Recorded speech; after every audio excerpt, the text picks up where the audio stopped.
reforms aimed at enhancing revenue efficiency and trade facilitation. Away from that, the Nigeria Civil Aviation Authority, NCAA, has finalized plans to impose a new 11.50% charge on all international air tickets for inbound and outbound passengers, raising concerns among operators about rising travel costs. Targets as the Advanced Passenger Information System (APIS) levy. The fee will be added to the existing 20 security charge, bringing total security-related ticket fees to 31.50% passenger. NCAA expects the move to generate over $1 billion in revenue over the next 20 years. The authority said the levy is aimed at strengthening aviation security and improving passenger data management in line with international standards. Proceeds from the APIS charge will be directed towards upgrading safety infrastructure and passenger profiting system at Nigerian airports, ensuring compliance with global aviation best practices.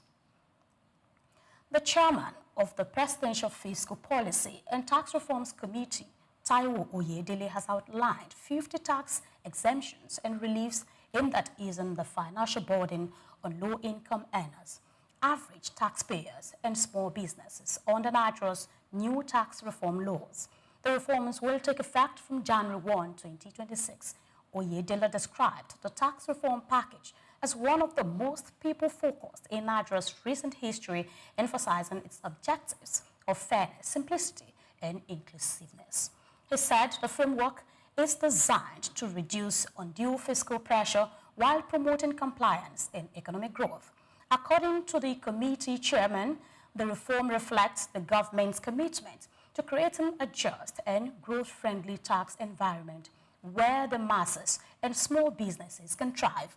He stressed that the exemption and relief would provide tangible support for households and entrepreneurs across the country. Still in the news, the federal government has announced plans to make the National Housing Data Center, NHDC, fully operational by December 2025, a move set to reshape Nigeria's housing and real estate sector through accurate, evidence-based data. Coordinated by the Federal Ministry of Housing and Urban Development, the initiative seeks to harmonize housing statistics nationwide, monitor progress in addressing the housing deficit, and provide reliable information to guide policy formulation and investment decisions. The NHDC is expected to serve as a central reference point for both government and private sector stakeholders. Dr. Taufik Olatinwo, chairman of the Technical Committee on the National Housing Data Program, said the NHDC will operate as a federated system enabling states, ministries, departments, and agencies to regularly feed data into unified national platform. He emphasized that the center would enhance planning efficiency and promote evidence-driven decision-making in tackling Nigeria's housing challenges. The Center for the Promotion of Private Enterprise, CPPE, has cautioned that the recent threat of possible military actions against Nigeria by U.S. President Donald Trump could undermine investor confidence and have far-reaching consequences for the country's economy.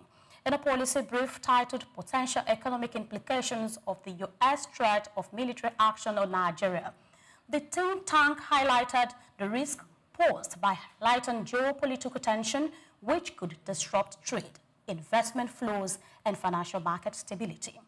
CPPE stressed that such developments may create uncertainty for domestic and foreign investors alike.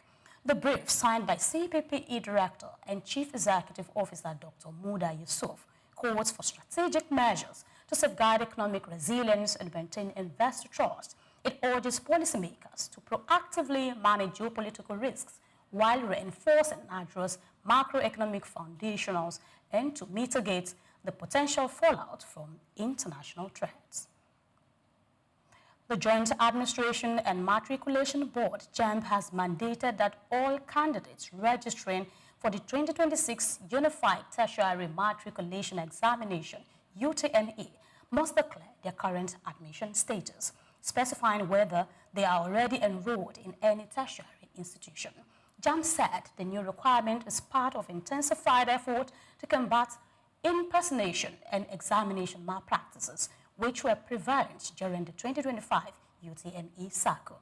According to the board's 2025 UTME infraction report, over 90% of candidates involved in examination malpractice were already tertiary students attempting to manipulate the system for illegitimate advantages. Still to come, Egypt records slow economic shrinkage in 3 months of October, driven by decline in new orders and output. This will bring to you after the break and many more stories. Please stay with us. We'll be right back.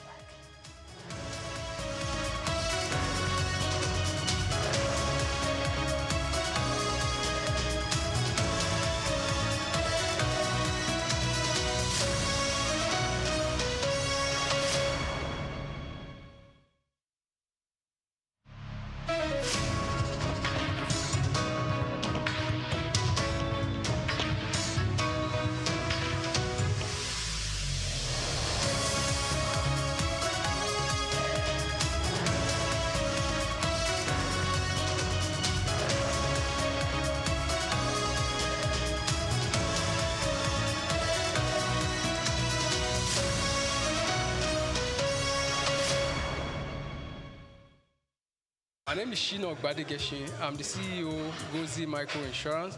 Continue to watch SOUQ News. Adenike Adeyemi, Executive Director of Faith Foundation. Keep watching SOUQ News. My name is Shepherd Michael Adewale Onofuye.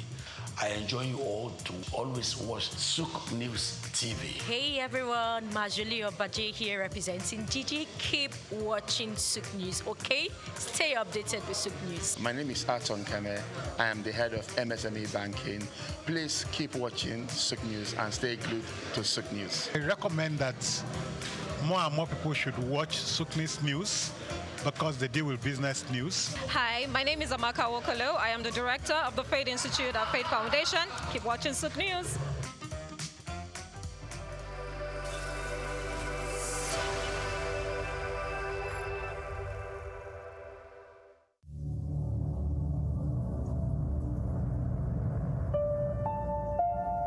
It begins with the ordinary. A shopper walks into a supermarket, picks a product from the shelf, marked 2,000 naira, and gets to the counter only to be told it costs 2,400 naira. To most Nigerians, it's just another frustrating moment at the checkout. But to the Federal Competition and Consumer Protection Commission, FCCPC, it's a violation, one that captures the complex realities of consumer rights and fair competition in Nigeria's fast-moving consumer goods sector. Between March and August 2025, the FCCPC recorded 1,543 consumer complaints within the FMCG sector, the second highest across all industries during that period. The complaints range from deceptive marketing and product defects to poor disclosure of terms and delayed complaint resolution. The FMCG industry, known for its quick turnover and intense price sensitivity, remains one of Nigeria's most competitive sectors. Yet, beneath its vibrancy lies a network of compliance hurdles and market pressure points. Bayo Olaoye notes in this special report that the FCCPC continues to face tough challenges in maintaining balance between regulation and market realities. He explains that some trade associations allegedly adopt restrictive practices such as uniform pricing, high membership fees, and entry barriers, which can distort fair competition if unchecked. In one notable case, he recalls, the FCCPC sealed a supermarket in Abuja in February 2024 after discovering discrepancies between displayed prices and checkout charges, a clear case of deceptive pricing.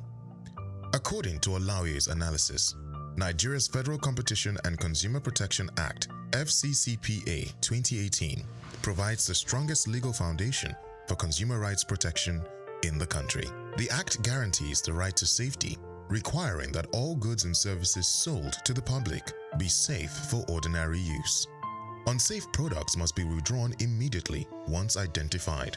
It also guarantees the right to information, ensuring that consumers receive accurate details about price, composition, quantity, and use conditions before purchase. Where goods turn out defective, the consumer is entitled to repair, replacement, or refund.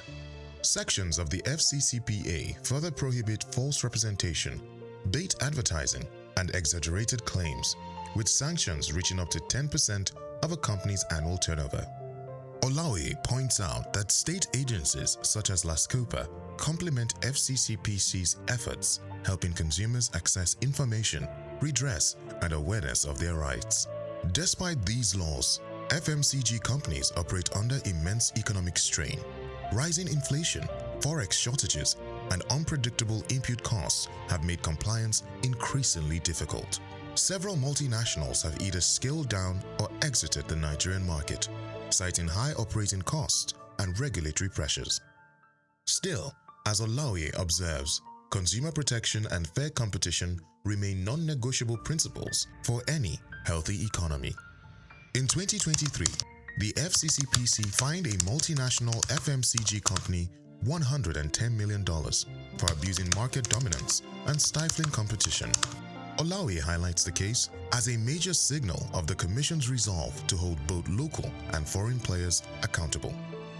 Olaoye argues that compliance should not be viewed merely as a legal requirement, but a strategic business investment that strengthens consumers' trust and market credibility. He recommends that FMCG firms integrate compliance clauses into contracts, conduct regular audits, and maintain transparent pricing practices. Predatory or collusive pricing, he warns, can damage reputation and attract severe sanctions. The way forward. For Nigeria's FMCG sector, the path forward lies in collaboration, transparency, and innovation. Olaoye concludes that legal practitioners and compliance officers must continue to bridge the gap between policy and practice through staff training, regulatory monitoring, and transparent communication. I'm Moyosore Adibi, SOUQNews TV.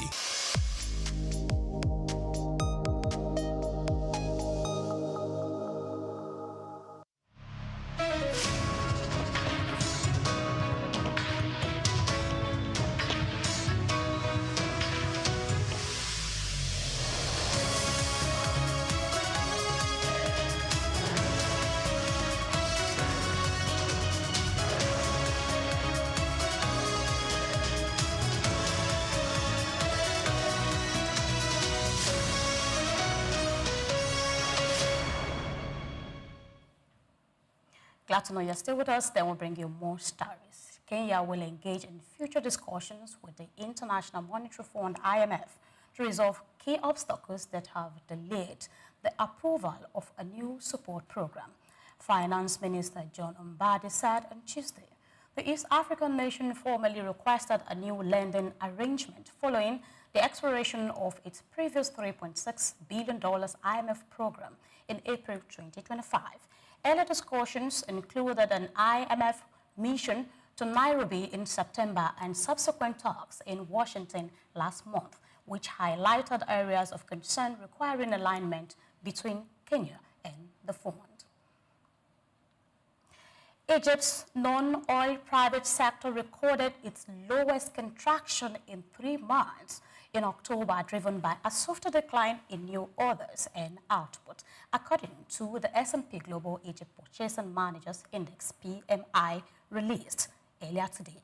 The index rose to 49.2 in October from 48.8 in September, remaining below the 50-point threshold that separates growth from contraction, but above the series average of 48.2.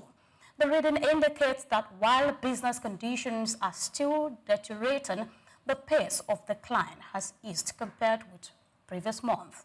Survey respondents noted a slight improvement in client demand and a more moderate reduction in production activity, despite persistent economic challenges, including inflationary pressures and cautious domestic spending. The data suggests tentative stabilization in the sector. Analysts see the softer contraction as a signal that firms are gradually adjusting to market conditions, though recovery remains fragile. The Maritime Organization of West and Central Africa, MOCA, has initiated strategic talks with Singapore's Maritime and Port Authority, MPA, to enhance cooperation on port modernization, capacity building, and environmentally sustainable shipping among member states. During a bilateral meeting in Singapore, MOCA's Secretary General, Dr. Paul Adaliku, met with MPA Chief Executive Ang Wee Keung to explore Singapore's expertise in port infrastructure, digitalization, and green shipping practices.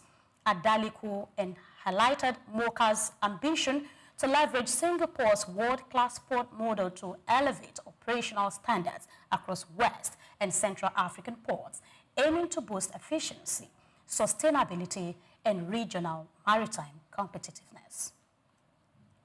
And now China has unveiled a new initiative aimed at increasing imports and positioning itself as a major global market for exporters, even as its trade surplus continues to widen. The program, titled Big Market for All Export for China, was announced by Commerce Minister Wang Wentao in Shanghai ahead of the China International Import Expo, which will run from November 5th to 10th. The initiative will feature 10 major trade events annually involving multiple countries and industries to promote what China calls win-win cooperation. Minister Wang said the initiative seeks to make China the best export destination, showcasing its openness to global trade and amid rising tensions with the United States. Premier Li Qiang attended the launch ceremony, which underscored the government's commitment to boosting imports and reducing criticism that China benefits disproportionately from global trade. Despite this effort, economists say China's imports have grown slowly compared to its massive export, a trend contributing to trade imbalances and domestic deflationary pressure. China's trade surplus is expected to surpass last year's record of around $1 trillion, driven by exporters' shipping focus from the United States to emerging markets in Africa, Southeast Asia, and Europe. In September alone, Chinese exports to the United States fell by 27%, while shipments to Africa rose by more than 56%. The government hopes this new initiative will help balance trade relationships and reinforce China's image as a cooperative global economic partner. Still in the news, the People's Bank of China has returned to the government bond market with its first purchase of the year, signaling renewed effort to support the nation's slowing economy. According to a statement released on its website, the central bank injected 20 billion yuan, equivalent to $2.8 billion, through government bond purchases, while details on the maturity dates and operation timelines were not disclosed. The move marks a cautious return to active bond trading after months of monetary restraints. Governor Pan Gongsheng announced in late October that the central bank would restart bond trading as market conditions had improved sufficiently to warrant the move.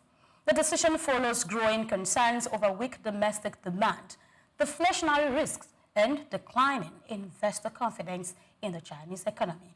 Analysts say the central bank's re-entry into the bond market reflects a measured attempt to stabilize liquidity while maintaining policy flexibility amid global economic uncertainties. China's economy has faced persistent pressure this year, with sluggish property investment and soft consumer spending dragging growth below expectations. The 20 billion yuan injection, though relatively modest, highlights Beijing's preference for targeted monetary easing rather than broad stimulus. Economists expect further liquidity operations in the coming month if deflationary signals persist and credit conditions remain tight.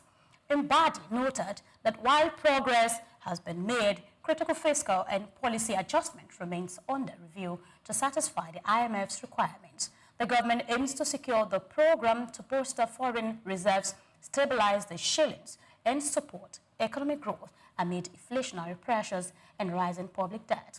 Officials expressed optimism that continued engagement with the IMF would pave the way for a timely agreement. Away from that story, EU climate ministers are set to hold emergency talks later today to finalize a new climate change target, aiming to present a unified position at the upcoming UN COP30 summit in Brazil. The discussion comes as the bloc seeks to maintain its credibility as a global leader in climate action. Officials warn that failure to reach an agreement could weaken the EU's stance at COP30, raising doubts about its ability to influence major economies in ongoing climate negotiations. The summit will test the resolve of countries to continue combating climate change amid resistance from key players, including U.S. President Donald Trump, who has expressed opposition to aggressive environmental policies. The EU's last-ditch effort underscores the urgency of coordinated climate action as ministers work against the clock to ensure a credible and ambitious target that can boost the global effort to curb emissions and promote sustainability. Still in the news, the Australian government has announced plans to introduce legislation requiring streaming platforms to invest in locally produced content, officials said earlier today. The move aims to support the country's creative industry and ensure the growth of Australian drama, children's programming, documentaries, art, and educational shows. Under the proposed rules, streaming services would be obligated to dedicate at least 10% of their total expenditure or 7.5% of their revenue to new Australian content. Arts Minister Tony Burke and Communication Minister Anika Wells explained that the legislation is designed to guarantee a steady flow of locally relevant programming and boost opportunities for domestic creators. The government's decision highlights its commitment to preserving Australian cultural output amid the dominance of global streaming services. Lawmakers say the policy will encourage investment in local productions, foster talent development, and ensure that Australian stories continue to reach audiences both domestically and internationally. Still to come in the news, British Finance Minister Rachel Reeves advocates tax raise to achieve fiscal targets. You're still watching the World News here on SOUQNews Television. We go on a break. When we come back, we'll bring you more stories. Please stay with us. We'll be right back.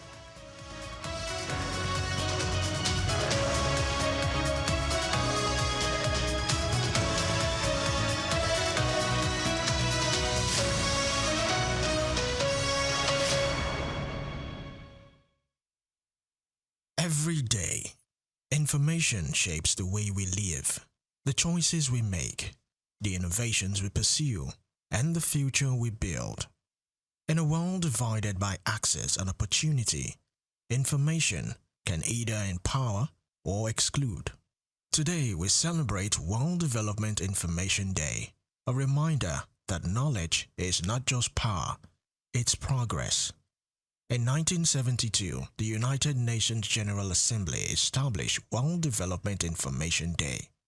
The goal was simple: to use information and communication to mobilize the world for development, especially in countries struggling to build economic and social divides.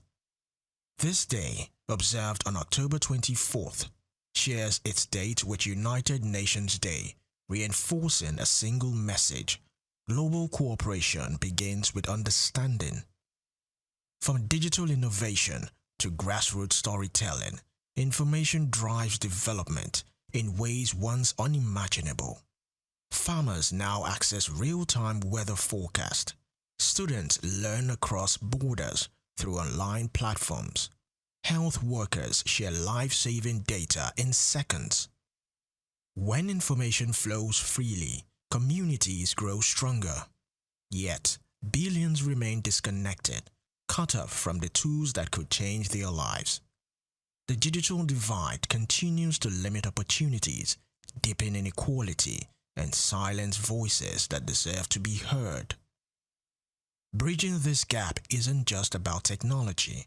It's about justice, inclusion, and shared humanity. As the world races towards the Sustainable Development Goals, the role of information is more vital than ever. Artificial intelligence, open data, and digital inclusion hold the promise to accelerate progress if used responsibly and fairly. When truth travels faster than misinformation and data serves people over profit, development becomes sustainable. On this World Development Day, let's remember every message shared, every byte of data, every story told has the power to change your life. Because when information reaches everyone, development belongs to everyone. Olumide Shokoya reporting for SOUQNews TV.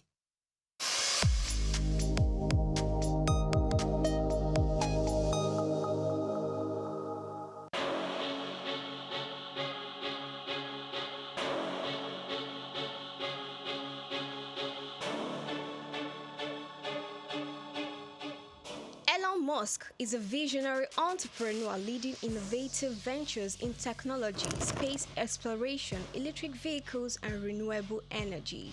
Musk was born on June 28, 1971 to a South African engineer and his mother, a Canadian model and nutritionist in Pretoria, South Africa.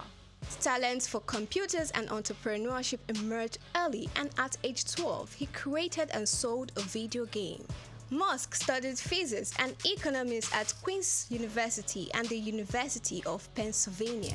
In 1995, Musk founded Zip2, sold to Compaq for $307 million. He also co-founded X.com, which became PayPal, acquired by eBay for $1.5 million in 2002. Driven by a vision for humanity's multiplanetary future, Musk founded SpaceX in 2002, developing affordable rockets to support International Space Station mission and NASA's Artemis program. He became a major investor in Tesla 2004, launching electric vehicles like Roadster, Model X, and Model 3. Tesla unveiled the Cybertruck, beginning deliveries in 2023. Musk acquired X, formerly known as Twitter, in 2022, aiming to enhance future and transparency. Musk has at least 12 children from multiple relationships, including Justin Wilson, Tallulah Riley, Grimes, and Siobhan Zilis. Through SpaceX, Tesla, and other ventures, Musk shapes technology and innovation globally, and his influence extends beyond business into politics and culture.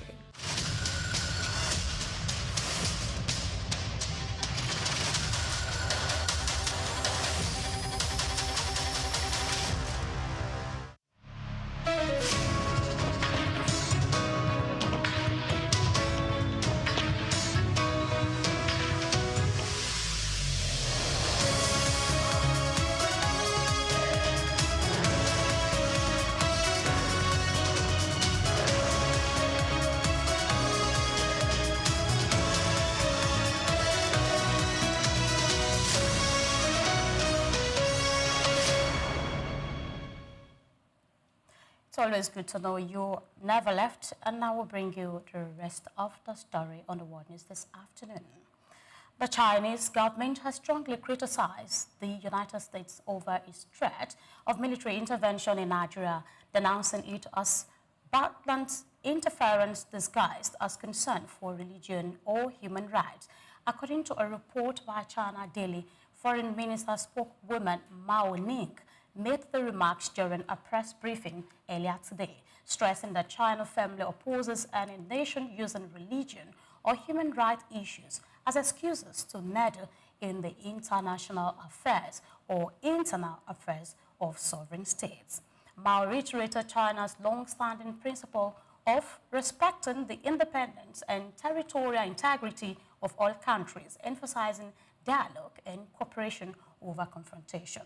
Her statement followed renewed U.S. criticism of Nigeria's handling of religious freedom, a charge previously made under President Donald Trump's administration when the U.S. State Department placed Nigeria on a watch list of nations accused of failing to protect Christians.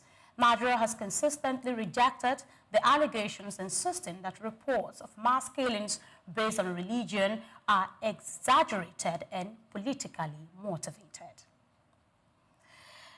Another U.S. Treasury Secretary Scott Bessent announced on Monday that he will attend a Supreme Court hearing this week examining the legality of President Donald Trump's tariffs policy. Bessent described the matter as one of national security, stressing the importance of the court's review in clarifying the federal government's authority to impose tariffs under the current law.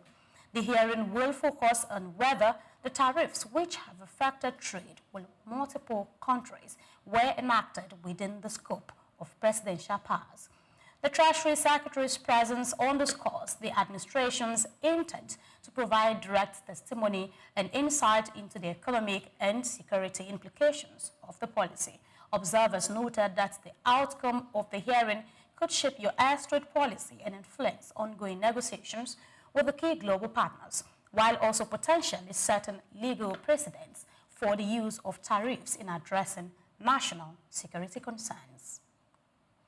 British Finance Minister Rachel Reeves on Tuesday emphasized that economic growth remains the most effective strategy for addressing the country's fiscal and economic challenges. Speaking in a rare pre-budget address ahead of the November 26 budget, Reeves highlighted growth as the cornerstone of her approach. When questions about the possibility of breaking Labour's manifesto pledges or raising taxes to achieve fiscal targets, Reeves maintained that stimulating growth is the preferable path. In the end, growth is the best way out of the challenges that we face, she said, signaling a focus on measures that enhance productivity, investment, and job creation rather than immediate tax hikes. The speech sets the tone for the upcoming budget, indicating that the government's priority will be fostering economic expansion to stabilize public finances and support long-term prosperity while balancing fiscal responsibility with social and political commitments. United Kingdom Finance Minister Rachel Reeves has outlined plans for comprehensive fiscal reforms to safeguard public finances and support long-term economic stability. Ahead of the upcoming budget, Reeves described her approach as one of hard choices aimed at maintaining essential public services such as health and education while managing national debt responsibility. She emphasized the need to protect households from inflation and high interest rates, through policies that encourage sustainable growth rather than short-term interventions. Reeves attributed the current fiscal challenges to high debt level, weak productivity, and persistent inflation, noting that decisive action were needed to rebuild economic confidence. She explained that while the government would not return to austerity measures, all sectors would be required to contribute towards achieving balanced public finances. Analysts expect that her fiscal direction could involve measured tax adjustment, particularly as the government seeks to strengthen its financial position and reduce borrowing costs. The finance minister reiterated her commitment to fiscal discipline and long-term planning, assuring that every decision would be made to enhance the economy's resilience against global uncertainties.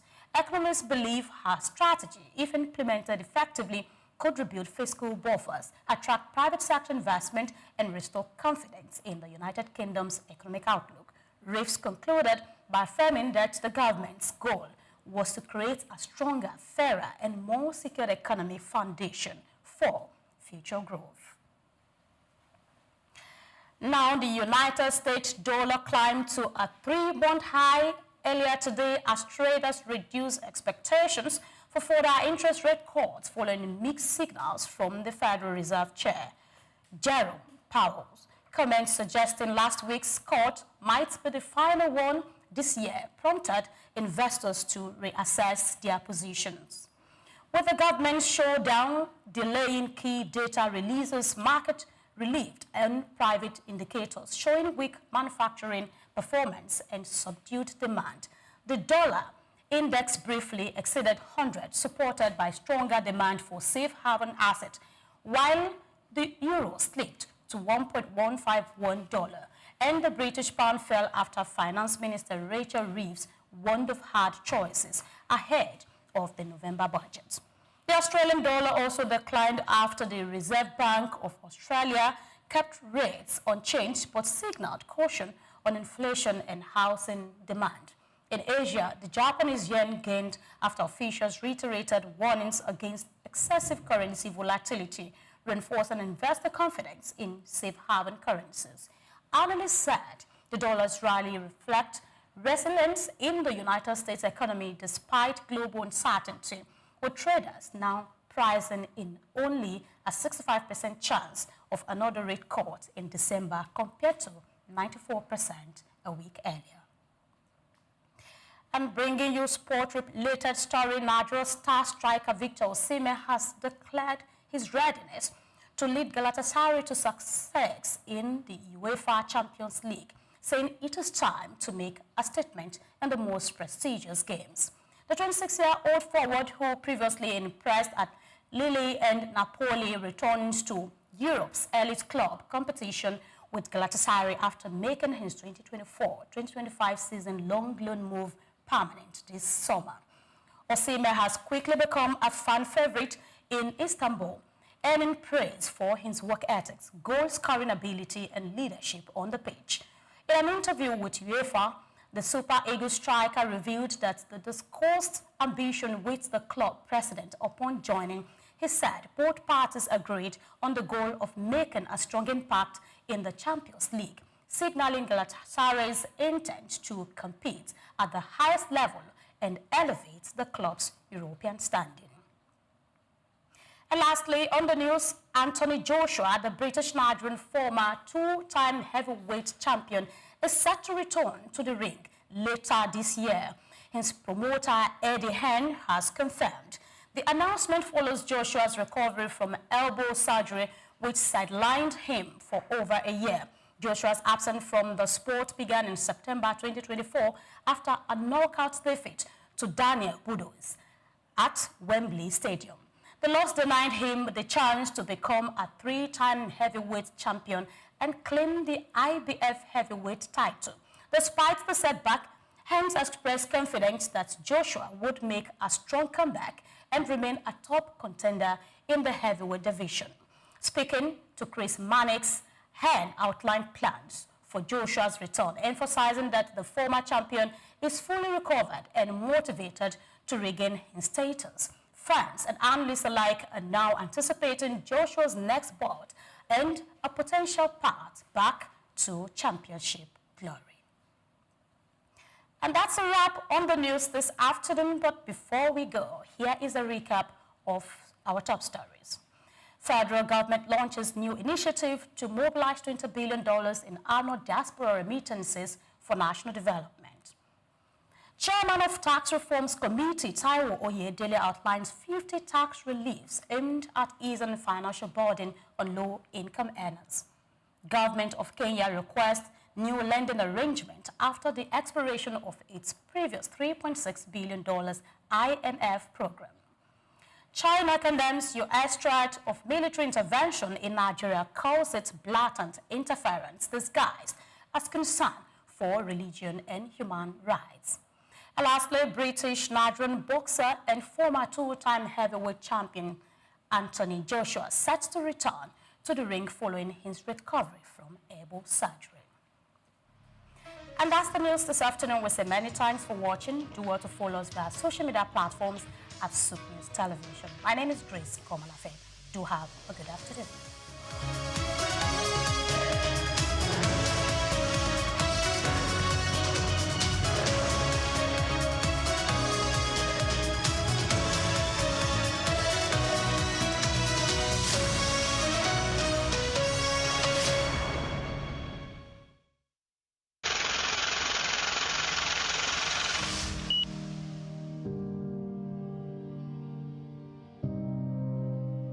Wole Soyinka, born Akiwande Oluwole Babatunde Soyinka on July 13, 1934, in Abeokuta, Ogun State, southwest Nigeria, stands as one of Africa's most celebrated literary figures and a global icon of resistance against oppression. His life and works reflect an unwavering commitment to justice, culture, and the transformative power of arts. Soyinka was born into a Yoruba family in colonial Nigeria, an environment that exposed him to both traditional African culture and Western education. His father, Samuel Ayodele Soyinka, was a school headmaster, while his mother, Grace Eniola Soyinka, was a devoted Anglican.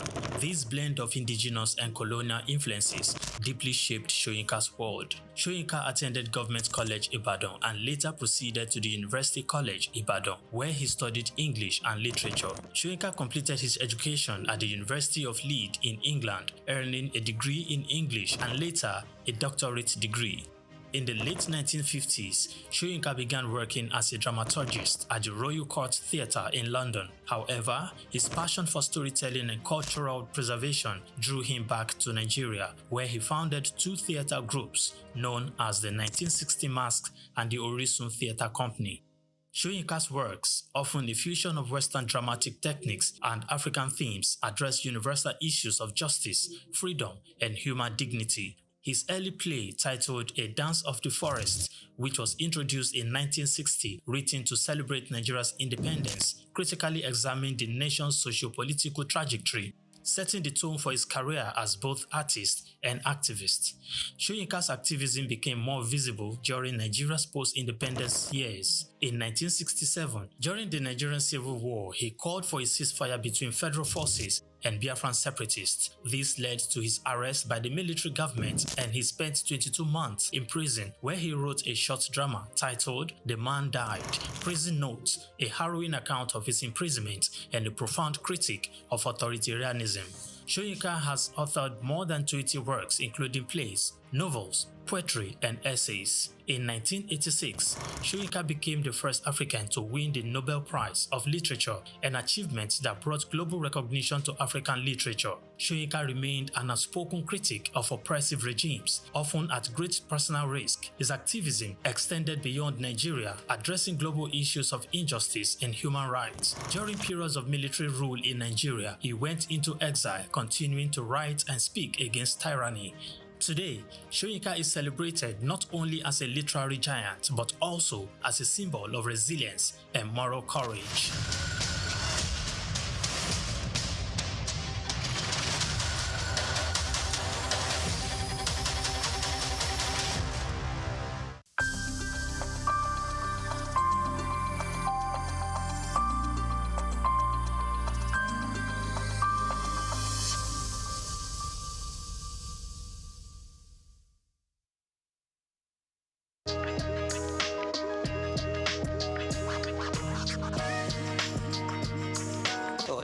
To start with, let me give some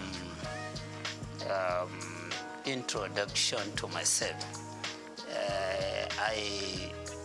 As you said, I was a former commissioner of finance. I was a commissioner of finance during the Ganduja's administration from June 2015 to October 2018. I was there for 28 months, okay, as a commissioner of finance. And I had been with Bayero University, Kano, before I was appointed commissioner of finance. Still, I'm a professor of accounting in the university, but I double as a commissioner of taxation, because at the Prince Abubakar Audu University, Ayumba, Kogi State, there was a chair that had been vested there by the Federal Revenue Service in 2011. And they invited applicant for that chair, and I was the successful person, successful applicant. So I still occupy that chair, even though the chair is not functioning. But I got the privilege of serving as the elected or selected professor of taxation in that university. So I am in the area of taxation. I have done a lot of researches in that. And then I serve as the Federal Commissioner of the Tax Appeal Tribunal. So it was on 15th November that our tenure came to an end, from 2018 to 2024 November. So you can see that I have been involved at various levels on the issue of fiscal policy, tax revenue generation, tax revenue utilization. So this reform that we are talking about was brought about by the president with a view to maybe perfecting the tax system in the country. So he formed a committee to advise him as to how to go about coming up with very good national fiscal policy, not just tax policy, and then how to reform the taxes in the country to make them better so that Nigeria can compete with other economies that are advanced in the area of utilization of taxation as a means of growing up the economy and achieving sustainable development. So this I know, the process and all that have gone into this project of reform. So bills were developed out of the report of that committee appointed by the president under the chairmanship of Mr. Tayo Oyedele. And for the first time in the history of forming a committee in Nigeria, we had a committee that the president has given the power of implementation. So it's not just about recommending something to him. It is about coming up with a report which will be convincing to him, and if he's convinced, he will ask them to be involved in the implementation of the recommendation of the report. So I think that is why the committee just presented the proposed bill to him without taking this bill to the public domain. Because of the trust that he has on the committee, he just sent the bill to the National Assembly for consideration, for passage into law. And in the bill, they even gave deadline as to when the bill to be passed into law. They expected that the National Assembly would deliberate on this committee, on this bill, to the extent that the bill will be passed into law before 1st January 2025, so that by 1st January 2025, the content or the provision in these bills will begin to be implemented by the government. 4 bills were developed and proposed. And then, unlike the expectation, the comment you made that people are more concerned about the administrative, tax administrative bill. What the bill that is generating the highest controversy is the Nigerian tax bill. That is the bill that has made provision for repealing about 11 taxes that are currently existing, including the VAT itself, including petroleum profit tax, including personal income tax, including companies' income tax, and other taxes like capital gain tax, casino tax, etc., etc. And then about 14 laws that are related to taxation, including laws that are designed to exercise control over consumption, over production. They made substantial amendment on them, and then take the amended aspect, amended part of those laws into the Nigerian tax bill, which means that the laws have suffered from, or they have enjoyed consequential amendment. So this bill, which is expected to become an act by 1st January, is now becoming an amalgamation of most of the taxes that Nigeria is using now. Most of the taxes, those that have been repealed, part of them, part of the provision in them have been injected into the Nigerian tax bill.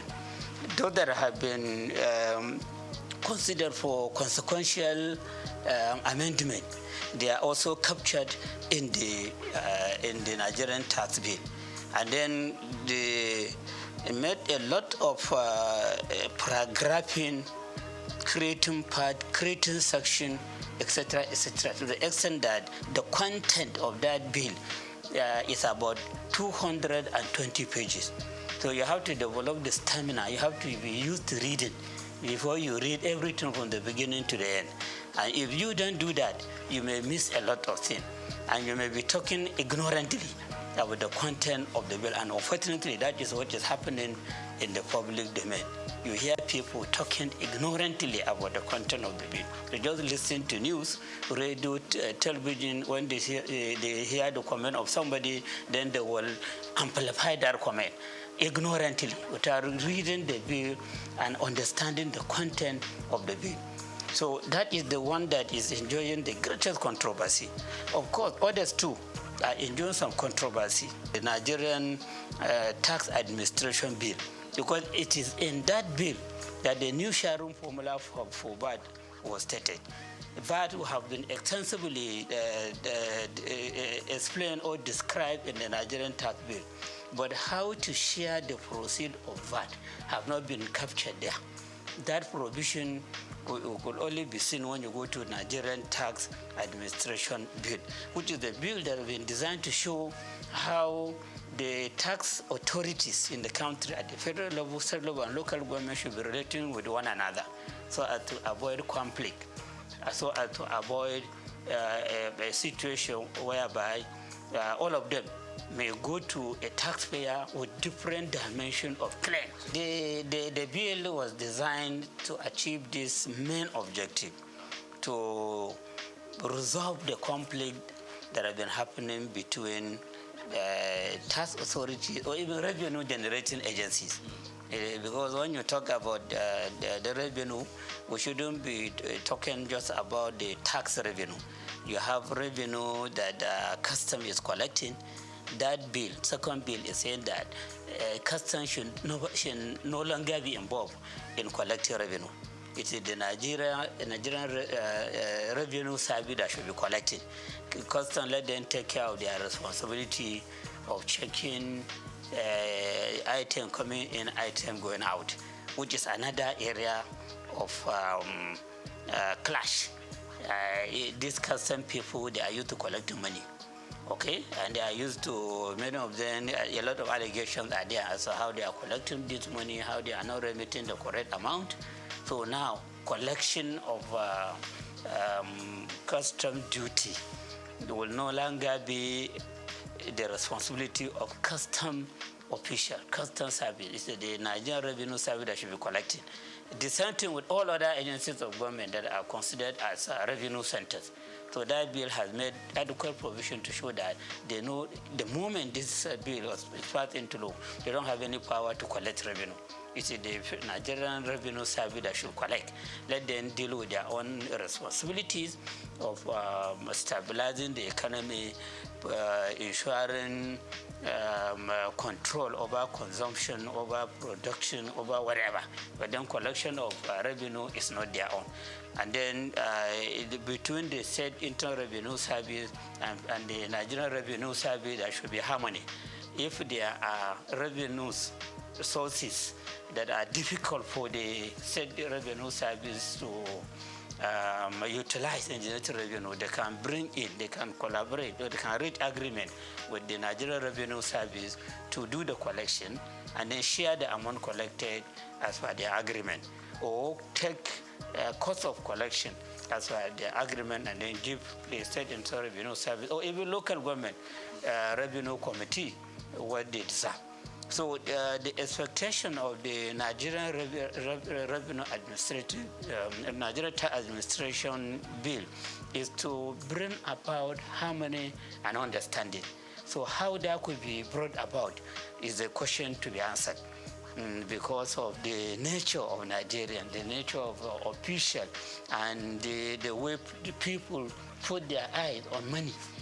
They want to be the one collecting money or keeping money or doing something with money. And now you are saying that all those that are used to that, they have to, they will be suspended from doing that, or they will be banned from doing that.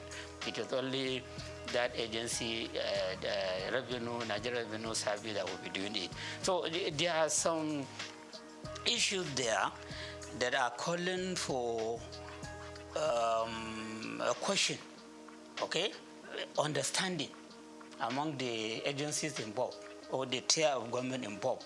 And then, of course, patriotism to ensure that whatever we do as revenue collectors, as treasury managers, as revenue utilizers for the execution of various projects, we demonstrate ethics, we demonstrate honesty and integrity.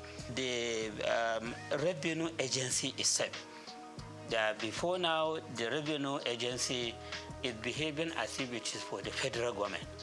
And this bill that has been sent to the National Assembly is encouraging the Nigerian Revenue Service, which will now replace the Federal Revenue Service and the law that established it. It's encouraging it to consider itself as a federation agency, not federal government agency. It is to be serving the interests of the federation. And so, the concern of the state should be addressed by that agency. The concern of local government should also be addressed.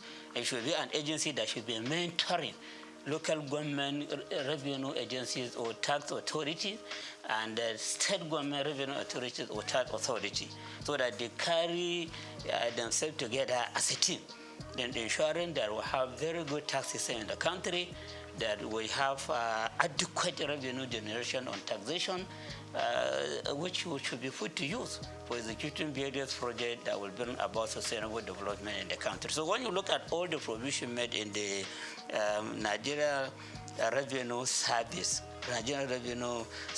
Bill, they are talking about the need for harmonious working relationship. They're talking about the federal Nigeria Revenue Service to serve as the model to state revenue service and local government revenue committee, so that they have very good understanding in implementing the provision in the Nigerian tax bill and the Nigerian tax administration bill.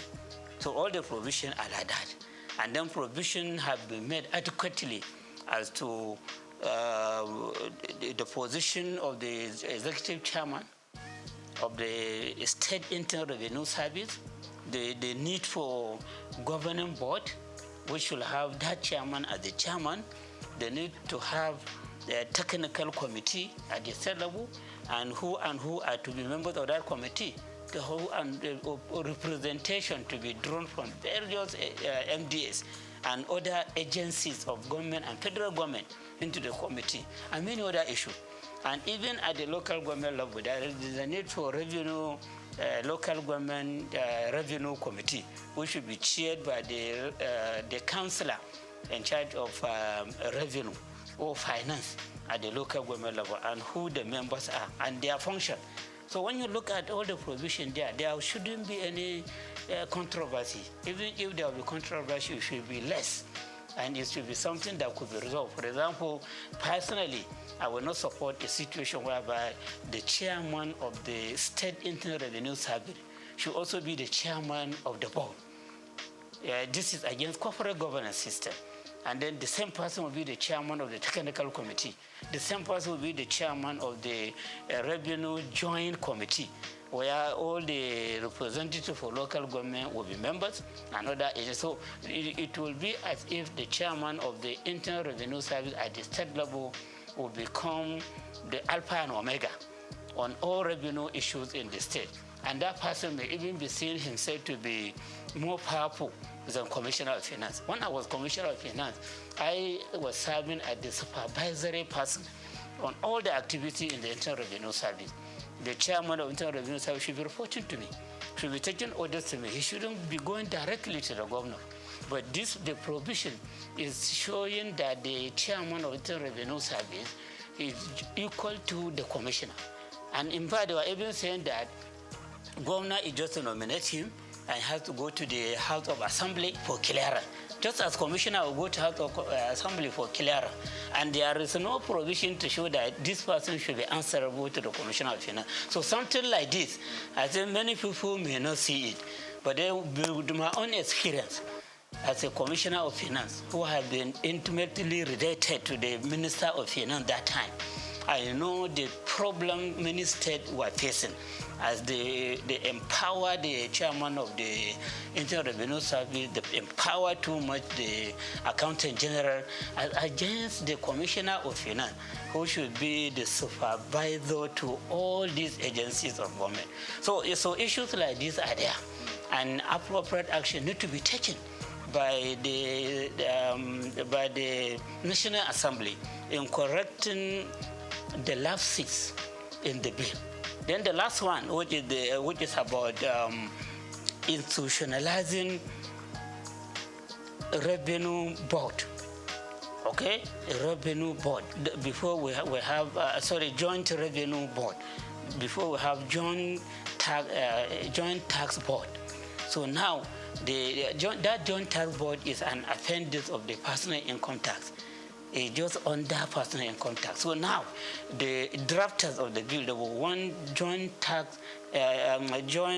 revenue board to be on its own, have a law supporting it, so that at the federal level, where we have the chairman of the Federal Revenue Service, he will now serve as the chairman of the Joint Revenue Board. Then all the chairmen of the Internal Revenue Service at the state level will be members. Ministry of Finance will have a representative. Ministry of Budget and Planning will have a representative. And you have some other agencies of federal government that may send representatives into that board. So that board will be taking decision on monthly basis on where improvement should be made, how to solve problems between one tier of government and another, and many other things, which will be very, very beneficial to the president or the Federal Executive Council, and then beneficial to governors and the various state executive council on fiscal policy and on utilization of taxation to generate revenue and on utilization of the revenue being generated by these agencies.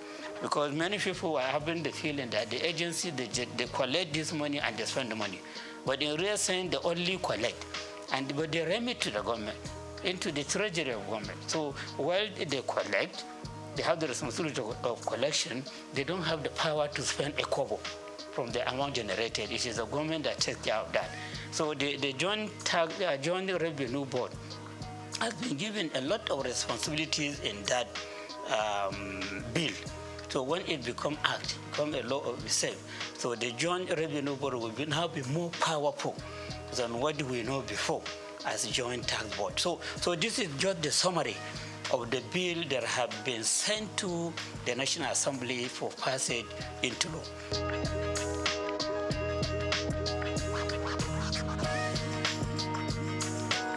Yeah, my stand is that we need reform in our tax system.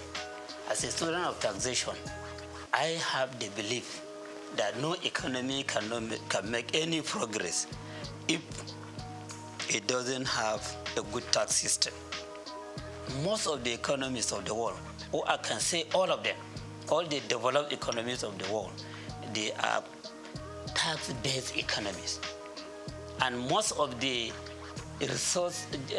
natural resource-based economies, they are among the backward economies in the world. Look at it.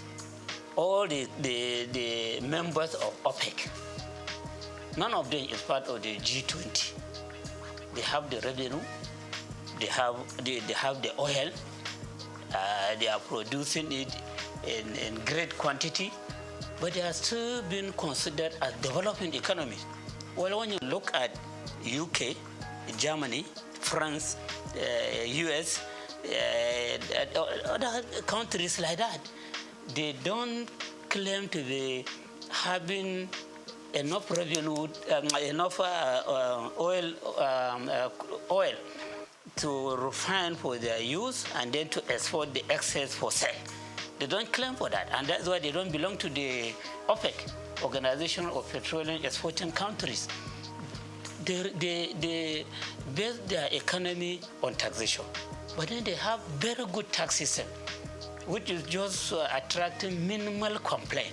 And the moment they hear some complaint, from either the taxpayers or the tax administrators. They take appropriate action immediately so that at the end, nobody will complain. And because of the reliance on taxation, the citizen of their countries, both natural and artificial person, companies and individual, the citizen of the country, as they pay tax, they have the right to demand accountability. They have the right to demand prudence. They have the right to demand transparency. And for that, those impositions of austerity, they are always in fear that whatever, if they steal a kobo, people will shout, this is our money. We contributed this money for execution of progress that will amount to a project that will amount to sustainable development, not for the money to be stolen. So this person that is stealing money, appropriate legal action should be taken against him. Sometimes you hear some leaders being hung. Sometimes you hear some leaders being shot, the firing squad, because of the misuse of public money.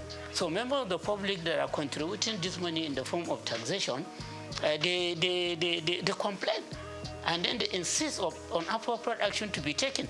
So before you come out and claim that you want people to vote for you to go to the parliament or to be the governor or the president or whatever, you will have it in your mind that when you go there, you touch public money, that may be the end of your life. Because that the contributors of that money will be, their eyes and attention will be on the money. And the moment you misuse it, they will take appropriate action against you. Your image will be tarnished. You may even lose your life. So those economies that are considered as developed, they rely substantially or totally on taxation for their development. And then those economies that are relying on natural resources, oil, cocoa, solid mineral, whatever, as they use the money from this to execute project, the members of the citizens of that country, both natural and artificial, they don't care if they see them stealing the money and abusing the money, because it's not their money. It's not their own contribution to the economy. Number one, the prohibition on VAT, which you said earlier has attracted a lot of attention from leaders in the northern part of the country. VAT could be addressed in two ways. Okay, the first way affect everybody, and then the second way is what the leaders in the north are complaining about. The first way is on the increase in the VAT rate. Increase in the VAT rate. We have never had a situation whereby progressive increase will be brought to VAT rate in any country in the world. From my reading, I have never experienced it. But this is being brought about in Nigeria through these laws. They said VAT rate now, which is 7.5%, as per the Content of Finance Act 2020, will be increased to 10% from January 2025. Just about a month away. If the bills are passing to law, VAT will be increased to 10% of all VATable goods and services. And then just 1 year after, 2026, it will be increased to 12.5%. Then you have a small raise for 3 years. By 2030, the rate will be increased to 15%. So you can see the progression in the increase of VAT. And the moment you increase VAT rate, inflation will come up very powerfully, especially as you are increasing from 20 to 2025, 2026, you are increasing 2.5%. So the goods and services throughout the country, you see their prices going up. And there is no separate market for VATable goods and services and non-VATable goods and services, no separate market. Don't just feel that when you increase VAT rate, the increase in price will be on batable good only. All other goods and services, their prices will go up. And how do you survive that?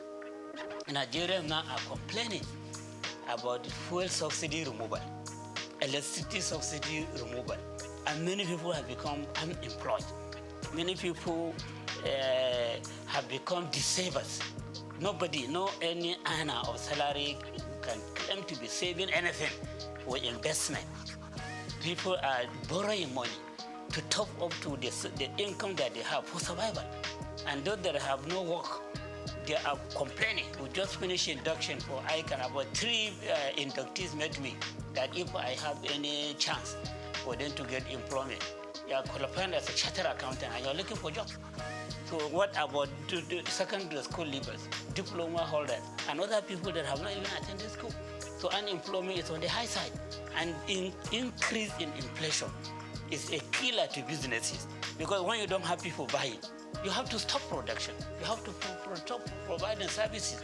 And when you stop production, you sack your employees. And then you have more people go into the employment market and labor market. So increase in the VAT rate is a very big killer to an economy. And this is a problem that affects all the states in Nigeria. And our president himself in 2020, I could remember, when they are trying to increase VAT rate from 5% to 7.5%, he came up and warned the government that this increase in VAT rate will be harmful to the economy because of the inflation that it will ignite. That was during his, I think, 68 or 69 birthday lecture. When he was to comment, he talked harshly against the increase in VAT rate.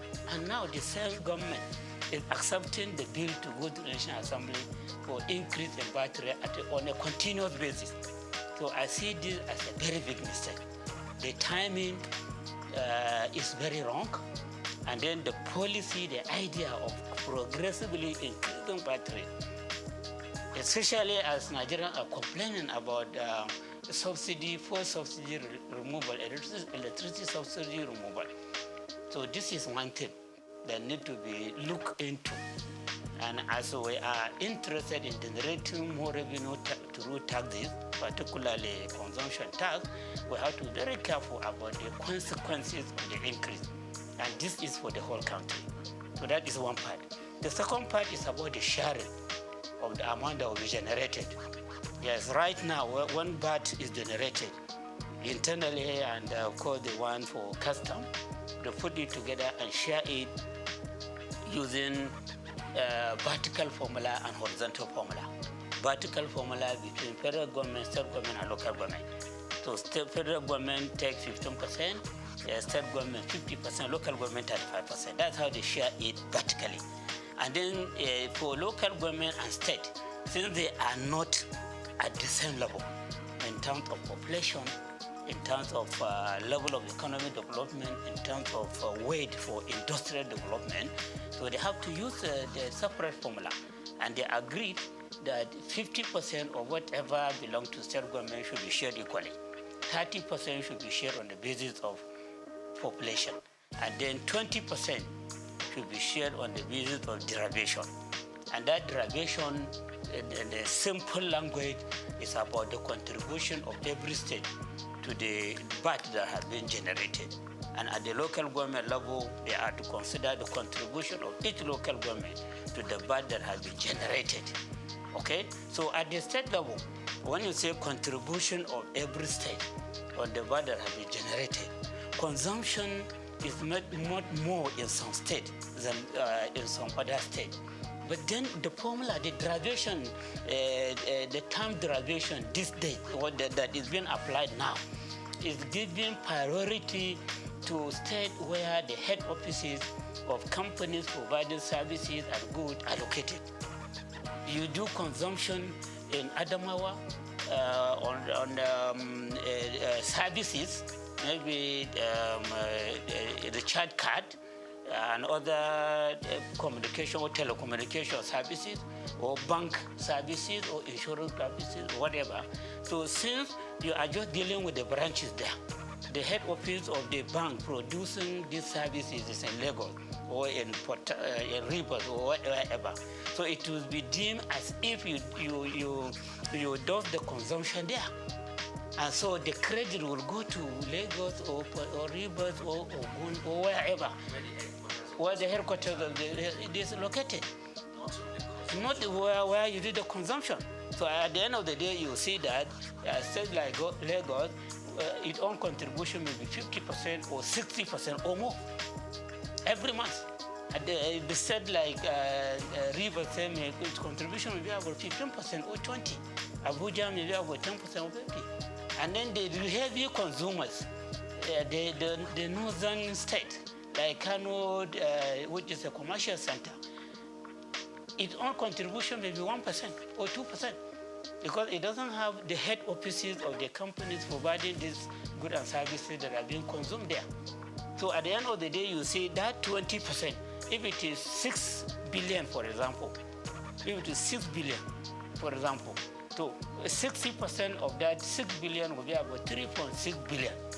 That will go to Lagos. And then 10% of that 60% may be about 600 million. It may go to this. And then you, the consumers, you may get 1% of that.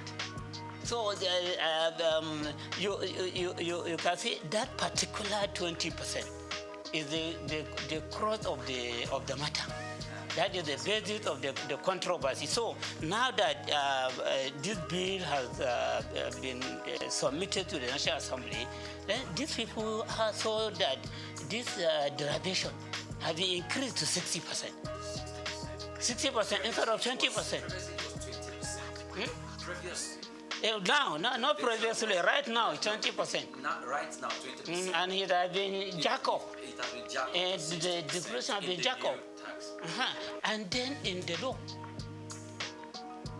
derivation has not been defined. But then people have to go by what is happening now. As they go against it, since now the derivation is about contribution of state that are producing these goods and services being consumed. So they have the right to just say that, oh, so now instead of 20%, it will now be 60%. And then you hear the government functionaries, including members of the committee, saying that no, that's not what they mean. They mean area of consumption. This 60% derivation is about consumption area, not location of the headquarters of company that produce the good or services. You should have defined that in the law. When you say the issue of derivation has been increased to 60%, but what we mean by derivation is this and that. So that controversy will have been avoided. Or you go under the interpretation section. And so as you are interpreting this and then you say derivation. By derivation, we mean this and that. That has not been done in both the Nigerian Tax Act and the Nigerian Tax Administration Act. So you can sympathize with the people complaining.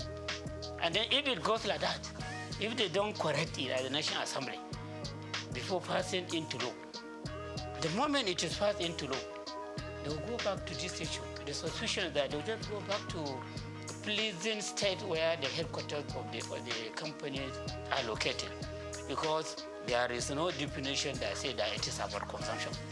So everything needs to be documented. Yeah, in a society that is well informed, you should always talk on the basis of evidence. And evidence in accounting, we said you prioritize when you are to prioritize between two evidence, verbal and written. Written is more important than verbal evidence. Okay, and that is why in court, even if you say you give verbal evidence, they want to write it down and read it for you. Then you sign, or you put your thumbprint that yes, this is your comment. Because written evidence will continue to remain. Verbal evidence could be denied in a later date. So these are two issues, all based on that. And then you can appreciate why people are talking too much on this matter, to the extent that they don't even care to notice other lapses that in the act. But they, as student of taxation, I have to read and try to pinpoint lapses that need to be corrected so that we have a perfect reform on taxation or on revenue generation in our dear country.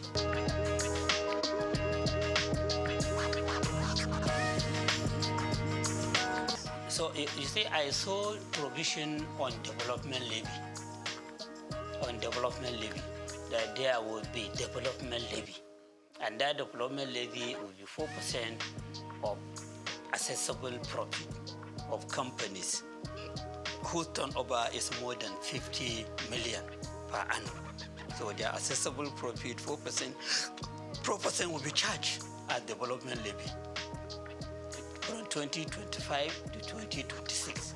From 2027 to 2029, development levy will be reduced to 3%. From 2030 and up thereafter, development levy will go down to 2%. So that development levy will be the reason for wiping out other development levies that is used by some government agencies that are providing vital services for this country. You have TED Fund, Tertiary Education Trust Fund. Now they are relying on 3% of accessible profit of companies for all the projects that they are executing across the country. TED Fund, as I hope you know it very well. So it's the one that is most of the infrastructure development in federal university, federal polytechnic, federal college education have been executed by TED Fund. They sponsor lecturers of various institutions to go for further study, to attend conferences. And they have what they call National Research Fund. They take care of all the researches that are being conducted by all these tertiary education institutions using that money. So TED Fund will now get some share from this new development levy. And then you have NIDA, Nigerian Information Technology Development Agency, which is given the mandate of making Nigeria to become an ICT economy. And that agency is relying on 1%. 1% of the profit before tax of GSM companies, banks, insurance companies, etc. These are companies that are pushing for ICT technology development. So the agency is the one to be monitoring the activities, and they want to be funding ICT development in various institutions and taking many other measures which should take Nigeria to ICT economic level. You have NASENI, Nigerian Agency for Science and Engineering Infrastructure. So that is an agency that has been given the mandate to make Nigeria become science and technology economy, to promote local manufacture of cars, local manufacture of motorcycle, and many other things that we show that we have grown up as an economy that can compete with all these developed economies. So that agency is also relying on a particular share, I cannot remember, from what internal, I think, Federal Revenue Service is collecting. And now the government has introduced NEL Fund. So NEL Fund is collecting 1% of the total taxes, levies, etc. that are passing through the Federal Revenue Service. So these are 4 agencies of government that are relying on levies, charges, etc. for them to take care of the mandate given to them. So this development levy is designed to ensure that 3 of them are phased out systematically. Only NEL Fund, which is for giving loan to students, will survive. By 2030, that 2% that we are talking about, from 4% to 3% to 2%, the whole of that 2% will be for the NEL Fund. While all these have been put aside, it's up to the government to decide whether to disband them or to put them into the mainstream budgeting system. So in 2025 to 2026, TED fund will get 50% of that 4%. And NEL fund will get 25%. NIDA will get 20%, and SEMI will get 2%. So by the end of 2026, NASENI, NIDA will no longer get anything from that development levy. So they will be on their own. It's up to the government to decide whether to cut them out or to continue to fund them through the budgeting system. And then by the end of 2029, TED fund will not be getting anything. But from that 27 to 29, they said TED fund will be getting 66 and 2/3%. And NELDA will get 33 and 1/3%. That is what will happen for 2028 and 2029. By the end of 2029, forget about TED fund. It is only NEL fund that will be getting that 2% development levy that will be charged. So you can see that by 2029, all the three agencies that have clear mandate for moving the Nigerian economy forward, they may either be passed out or they may be taken back into the mainstream federal government budget. And agencies that are used to being independent, are being to working on target, how can they survive under the mainstream government budget? So the other implication is that as you have only NEL fund, even before transferring everything to NEL fund is there to give loan to students. All this money that will be coming to you just for giving loan to students. So this shows that a Nigerian student will mainly become debtors. And when they become debtors, will they have the mouth to complain about the government being a debtor nation? Nigeria as a whole becoming a debtor nation. Every day loan is increasing. So students too will now become debtors. Secondly, the federal institution, all these federal universities, they are not charging tuition fee up to now. They only charge registration fee. University of Lagos, University of Ibadan, Bayero University, Kano, ABU, all these federal universities, and many of the state universities, they don't charge tuition fee, just to encourage children of the poor to attend university or polytechnic or colleges of education. So as TED fund is put in place, nobody can claim that he or she cannot pay tuition fee. And then no university or polytechnic should be going to government asking for money. In fact, government may even give them target of the amount that they should be remitting to the government. Because you are charging tuition fee, you are charging registration fee. You are having enough money to take care of yourself. And then we want you to remit something to us because we own the federal university college education polytechnic. So at the end of the day, you see that students will become debtors, students and their parents who insist on making sure that their children attend universities or polytechnic or college of education. And then the universities will no longer be complaining about insufficiency of funds. Because private universities are not complaining of it. They have their founders who are funding them and they are charging fee. Some are even charging 2.something million per semester in Nigeria here. Some are charging 2 million, some are charging 1.5 million per semester, and some per session. And so they have a lot of money to execute various projects, to pay high salary to their staff. And then the private universities, they are complaining that no money. When you go to go, they say no money. Even for execution of project, they either take one to do it for you, or you go cap in hand as for support from individual and organization to execute project for you. But now that you are allowed to charge fees, and the student, if they don't have money to pay, or their parents don't have money to pay, to go to NELPO to collect loan for the payment of the tuition fee and the registration fee, and even for living costs. And the method is very clear that when you borrow such kind of money, you will start making repayment 2 years after graduation. And even 2 years after graduation until you get a job to do. And then from the job that you are doing, you'll be paying 10% annually up to when you finish paying the loan.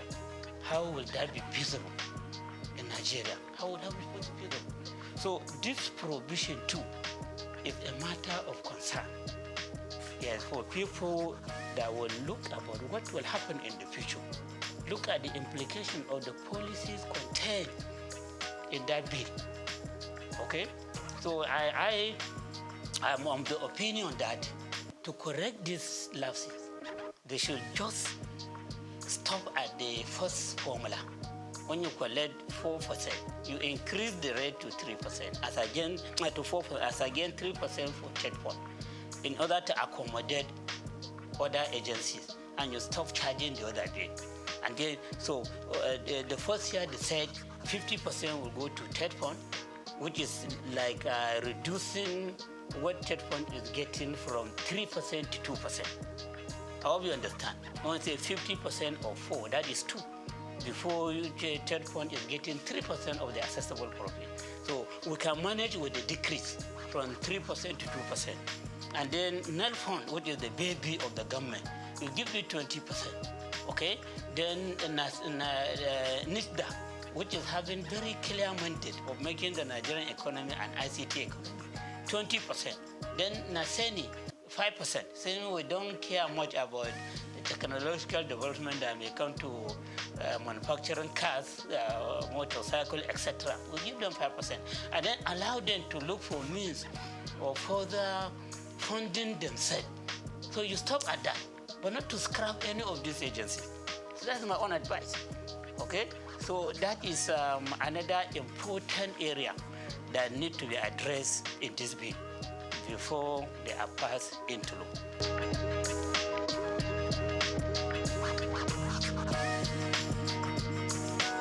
In taxation, as I said, we encourage payment of what you can afford.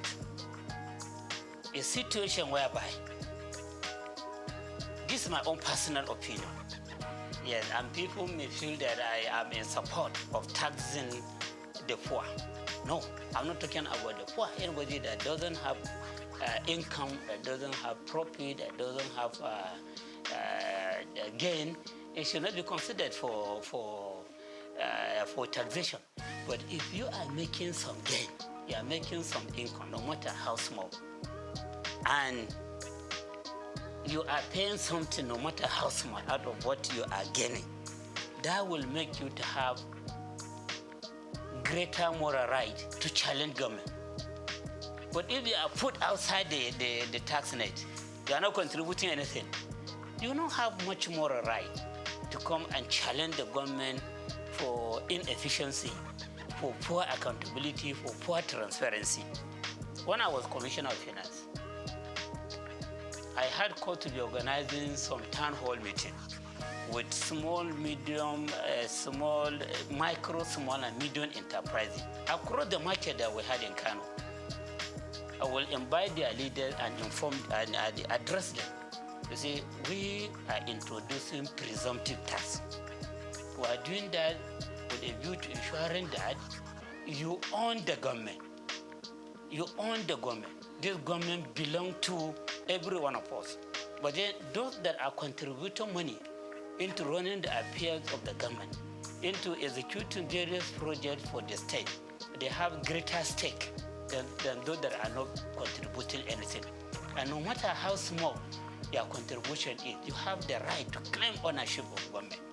So many of them were encouraged. They say, okay, you are in this business, you are at this level. How much can you afford to pay as your presumptive tax? So we say they themselves, yeah, they will accept, yeah. Yeah, so there was a time that we had meeting with some of them. I was saying that you are too small, or maybe every month you should be contributing 100 naira. Some say no, if that group of people can contribute 150, we can contribute 200 naira every month. Through engagement, interaction with the micro, small, and medium enterprise, you can arrive at something that they will be contributing in the form of presumptive tax. And that payment will make them to have the pride of becoming taxpayers. And they will be having their eyes on how government is spending the money. But the situation whereby you come openly and say that you are pushing away about 90% of the people out of the tax net. So you are only relying on 10% of people for the payment of tax. So you are saying that you are now taking the whole of the government to 10% of people, or probably 1% of people. My worry is about that threshold. The fact that you have threshold does not mean that somebody that is not at that threshold, who is making money, cannot contribute with a view to owning the government. I hope you understand. My concern is about ownership. Taxation is a way of owning the government. So if I pay tax, like now I pay tax, I know every month they deduct something out of my salary as a lecturer in the university. I will look at my pay slip and see the contribution that I have made. So if I need tax clearance certificate, I can go there and collect it, whatever reason. But you that are not paying anything, what tax clearance will you ask for? Okay? And then if something bad is happening in government, you see them stealing money, do you have any right to complain? Is it their money? What have you contributed there? So a situation whereby we want people to be economically empowered, to own government. And then we are now having a reform that is saying that that is even proud to say that about 90% are made not taxable, even presumptive tax. So in other words, I am of the view that as we claim for transactional tax to be paid by the rich and luxury asset to be taxed as that are at the lower level, they should also be paying some presumptive tax, even if it is 10 naira per month or 20 naira per month, so that those rich people claim that the government belongs to them, this one too will say, yes, the government belongs to us. So provision like this is not there in the act.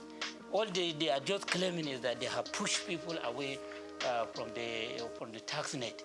And pushing them away from the tax net, just pushing them away from ownership. So you are just surrendering the whole of the government to very few people who will now be teleguiding those in the position of authority. And you will just be asking for help all the time. Where you can also claim ownership with pride, or no matter the amount that you are contributing to government.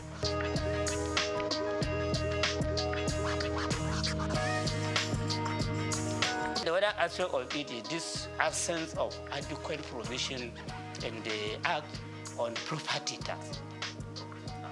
Property tax, yes, property tax. Like I was talking about luxury asset. Those with luxury asset, they need to be taxed on the value of this luxury asset so that we generate more revenue.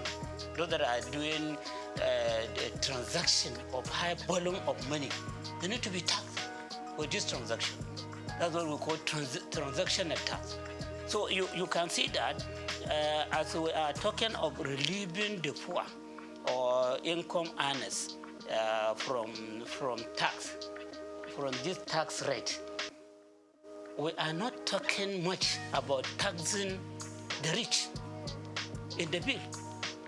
It is not clear as to how properties of the rich people in this country who are very small. Someone was even telling me that in Nigeria, where you say 99% of the wealth of the country is in the hand of 1% of the people in the country. That 99% of the people of this country, they own only about 10% of the wealth of the country. What a gap!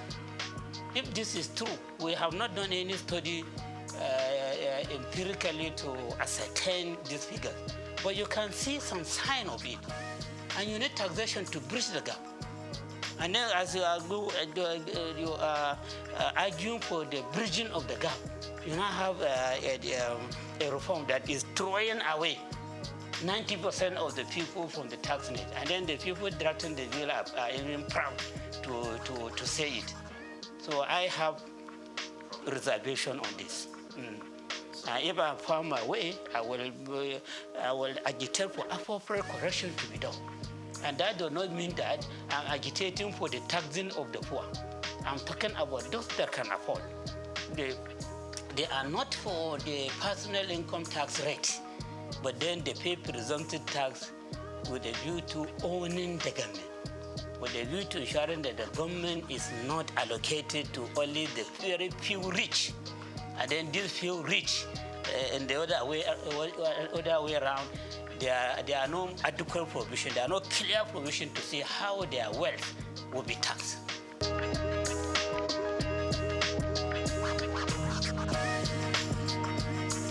No.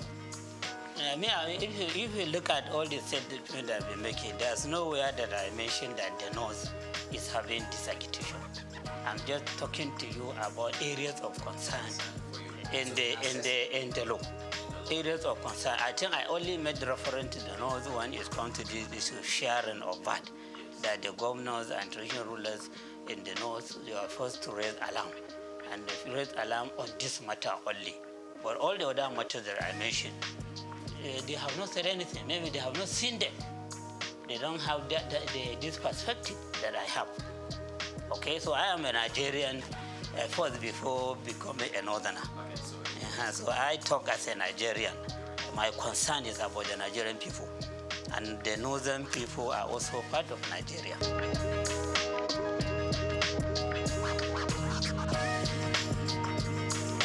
Yeah, you see their position, or the worry they express is just about the injustice they suspect from the issue of VAT collection and sharing. Had it been that provision has been made perfectly, I doubt very much if they will complain. And then secondly, they may be having the suspicion that the drafters of the bill were just reading the mind of the president. A president who was a governor in Lagos State, who developed, people are just having the feeling that he was the one that developed the Lagos agenda, which is about making the Lagos State to have a special status in Nigeria. And special status is just about maybe putting it in a position higher than other governors, but not up to the level of the federal government. And then when you are targeting that special status position, then a lot of things could be designed that will be favoring Lagos. So those that are attaching the bill, one, they are doing that in view of the formula they discovered, which may not be, will not augur well for them on the VAT allocation. And then secondly, they may be having the feeling that this law was just designed to favor Lagos State in the course of its own effort to become a state that has special status. Okay? It says so that will make it to be seen as if it is a country of its own, even though it's not up to the level of country, but it is higher than all other states in the country. Probably this may be the reason why they are agitating. The one that you can see clearly is on this issue of VAT. And then they have other suspicion. So that is another worry that I have. The issue of trust. Trust, what some experts call trust deficit. Yes, will be promoted greatly by this bills if corrective measures are not taken. All these issues that I mentioned, I did that honestly as a Nigerian. By all standards, I should be accepted as a Nigerian. Even by virtue of my birth, people should accept me as a Nigerian. I don't have any reason to be sentimental against any part of this country. I don't have any reason to be favorable to one region against another. I don't have any reason for that, but even by virtue of my birth and my own level of experience, okay? And of course by my age, somebody that is around 60. So that person should only be thinking about what you meet when you die, when you reach your goal. Okay, so I think to be fair to them, we can say that their worry is mainly about that issue, and then all other issues are suspicion.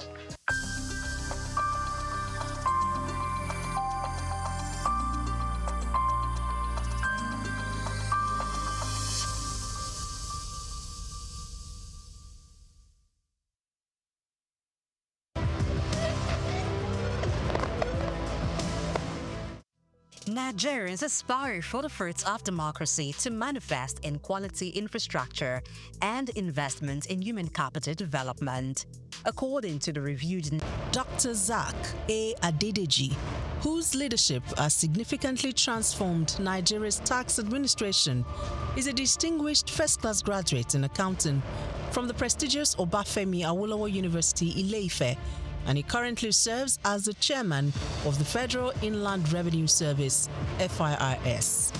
I firmly believe in the wisdom encapsulated in the statements. Revenue growth is the lifeblood of a nation's economy, providing means to fulfill essential duties to its citizens. These words capture the core principle that will guide us as we navigate the challenging terrain ahead, ensuring that our nation thrives and fulfills its obligation to its citizens. In our pursuit of greater fiscal future, we are determined to align ourselves with President Bola Tinubu's Extreme Fiscal Policy and Tax Reform Committee. This collaboration will enable us to shape the prosperous fiscal landscape that will empower our nation's growth and development. Born on January 8, 1978 in Ogbomoso, Oyo State, Nigeria, Dr. Adedeji is an accomplished accountant and public officer with extensive expertise in corporate taxation and public finance. His journey in public service began in 2011 when he was appointed as Commissioner for Finance in Oyo State. In that capacity, Adedeji introduced transformative financial reforms, most notably the establishment of the Treasury Single Account (TSA) to streamline government revenues and expenditures. In March 2021, President Muhammadu Buhari appointed Adedeji as Executive Secretary of the National Sugar Development Council (NSCDC).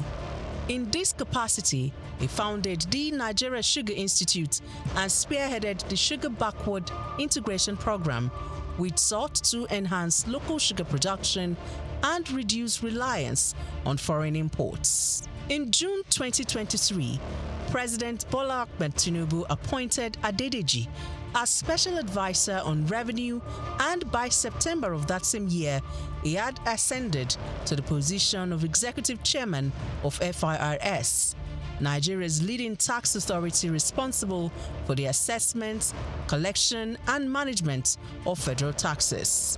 The focus will be on these indirect taxes, so that as long as you consume, you have to pay. As long as you have interest on your investment, you have to pay. And this is echoing Mr. President's message that we are not going to tax the seed, but we are going to tax the fruit. The fruit is what we focus on.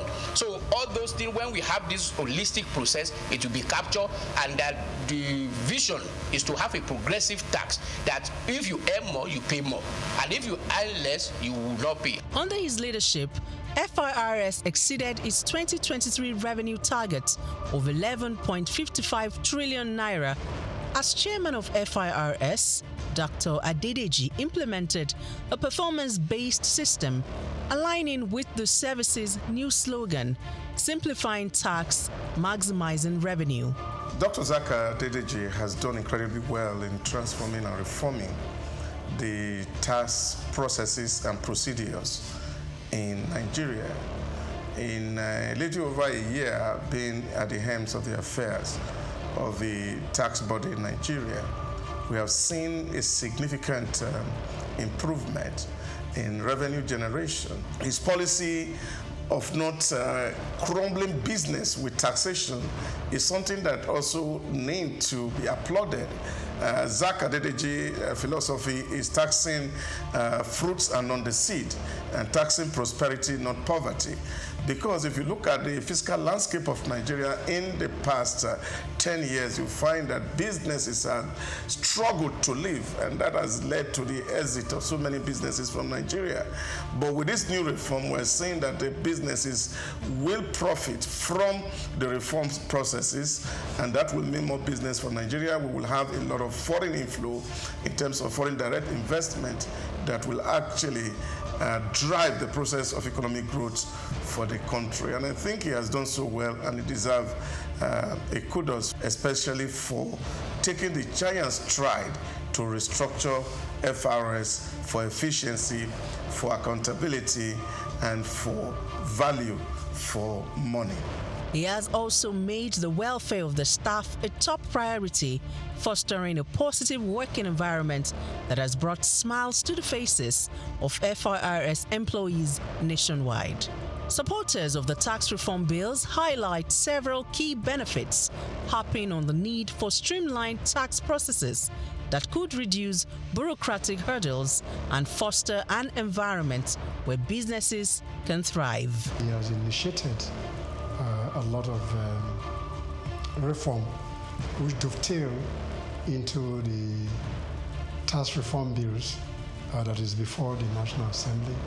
This initiative is to improve on the tax administration system in Nigeria with a view to improving on the collection systems that will be beneficial to every member of the Nigerian state. SOUQ, as is well known, has improved on a simplifying tax reform even within the federal landowner revenue, which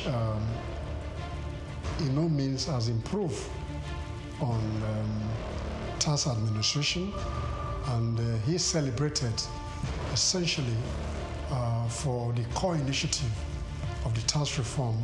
Under Dr. Adedeji's leadership, Nigeria's tax system has gone beyond mere policy adjustments.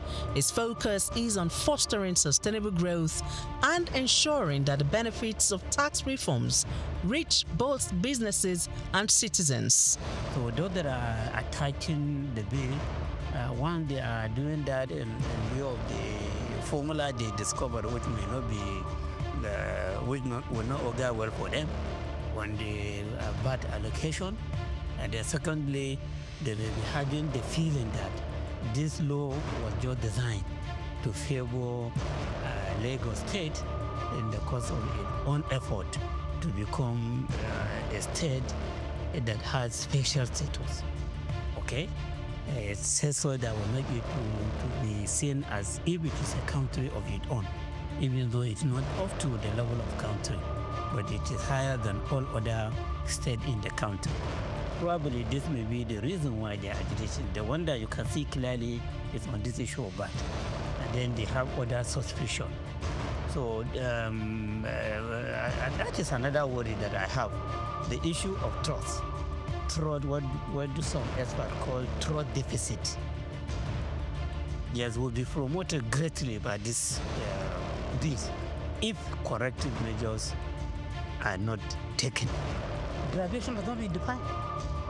But then people have to go by what is happening now. As they go against it. Since now the graduation is about contribution of state that are producing these goods and services being consumed. So they have the right to just say that, oh, well, so now instead of 20%, it will now be 60%.